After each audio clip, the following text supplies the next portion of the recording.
Alright, let's go. Astrologer... I can't speak. Astrologers proclaim the week of the weasel. All dwellings increase population. Week 2. Let's take a look. Oh, we can get the Chapel of Stilled Voices.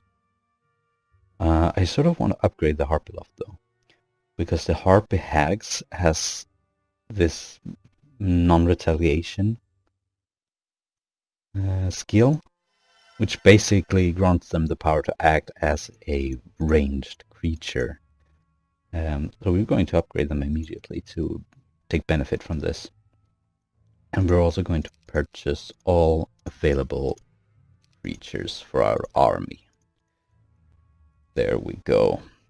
Visit the windmill, get 3 gems. Oh my lord, I've got 3 gems for you. And now let's see, what do we want to do? Let's try going north and maybe fight these centaurs. Oh, there's a fairy ring. You enter a fairy ring and your army gains luck for its next battle. Sweet. And here we got the centaurs. Let's attack these centaurs. Now these guys might be powerful, but we'll see. So this is the tactics phase. We have basic tactics, which enable us to move our creatures before the start of the actual combat. I'm going to move these guys up here, move these guys up here. This will force these guys to basically go up here, where my troglodytes will be waiting for them. Alright, start combat. These guys are pretty fast, I think. They have a speed of 6 and 8. I've got a speed of 9. Okay, so I'm quicker, but I will not be able to reach them. Let's try to wait. Wait and wait. Okay, they've also waited. Troglodytes, defend yourselves. Yes, you'll have to shoot these guys. Phew. Oh, we killed 6 of them. I was actually worried because 23 seemed like a great number, but I just killed 6 of them at half range, so let's attack these captains, see what happens. Oh yeah, we killed 6 of them. No losses. Let's attack again. Maybe we should strike them with a magic arrow. Nah, I think we'll be good. We only have 10 mana, and it costs 5. I think we'll manage without it. Okay, here he comes. He is attacking the troglodytes. Oh shit, we lost 5 of them. And the regular centaurs, well shit, they killed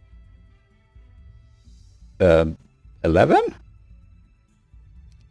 No. Yeah? 5 and 7, alright. Now let's just kill these guys. 3 centaurs left. We get luck! You think that boosts our damage? I'm uncertain by how much it will boost it, but... Ooh, let's see! Level up! 1 additional spell power, we get a choice between basic fire magic or advanced leadership. Being an overlord, we're not very magically oriented or orientated. Huh? My English is pretty rusty, I'm sorry, but we're going to go with advanced leadership. Get our reward of gold. Even more gold. Malekith. Keep exploring. Or just go to this windmill to grab a few additional resources.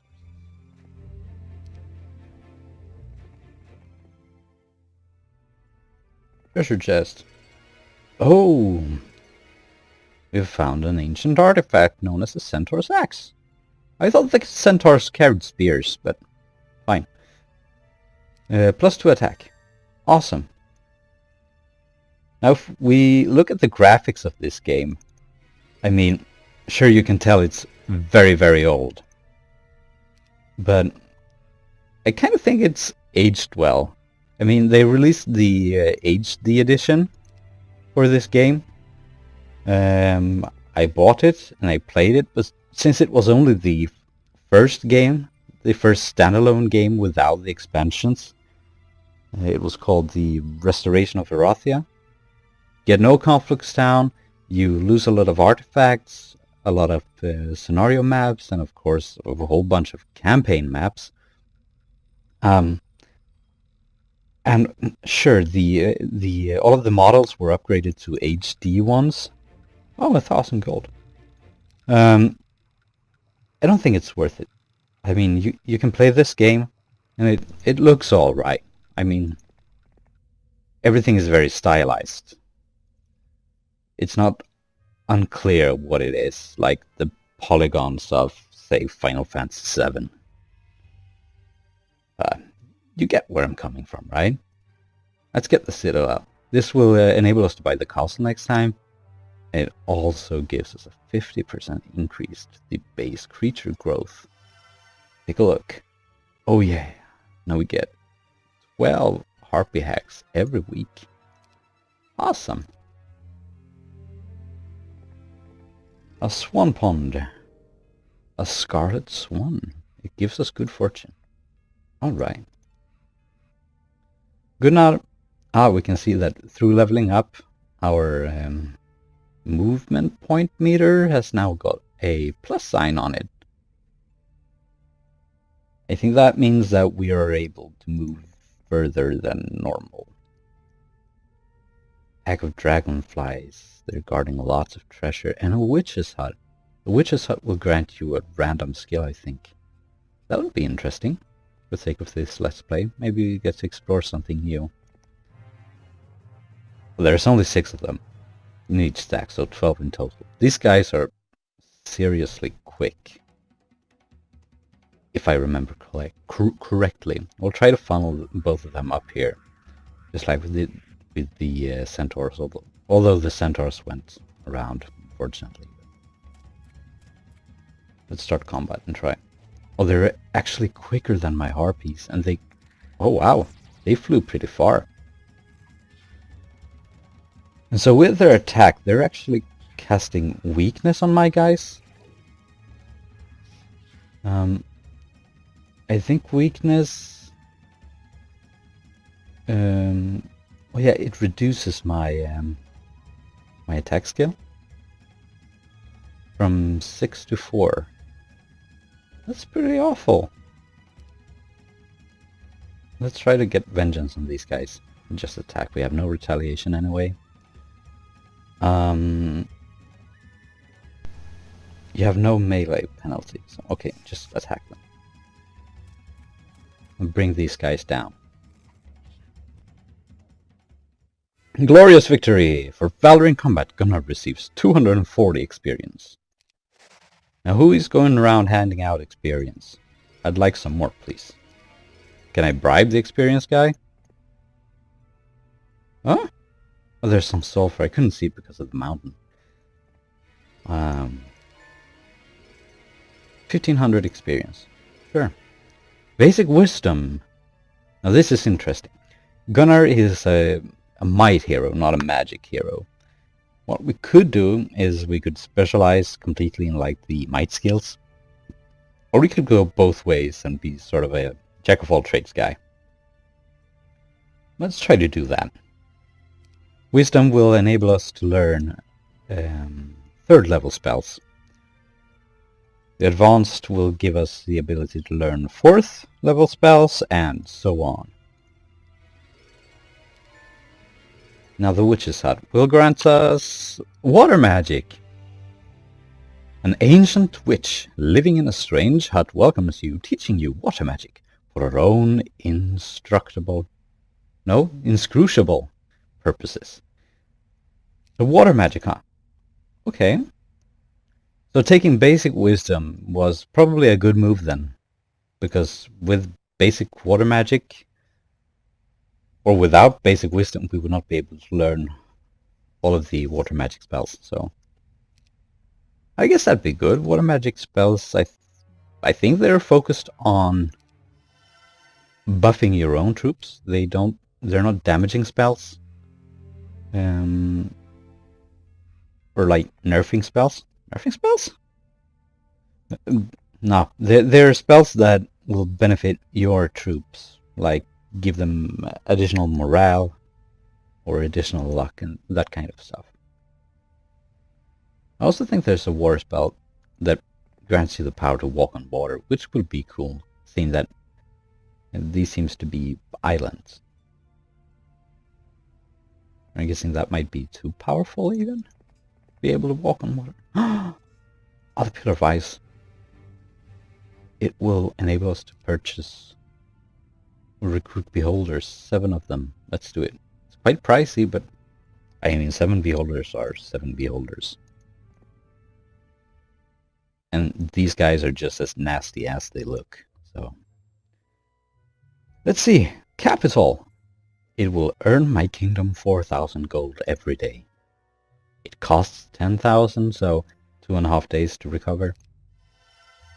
I'll take it. It will double our current income. That's pretty fantastic. Refugee camp. Oh, the refugee camp. Every week the refugee camp is filled with new refugees, and the refugees comes in forms of different creatures from all different factions, and I think it's randomized. This week we got liches. Next week we might get like wood elves or master gremlins.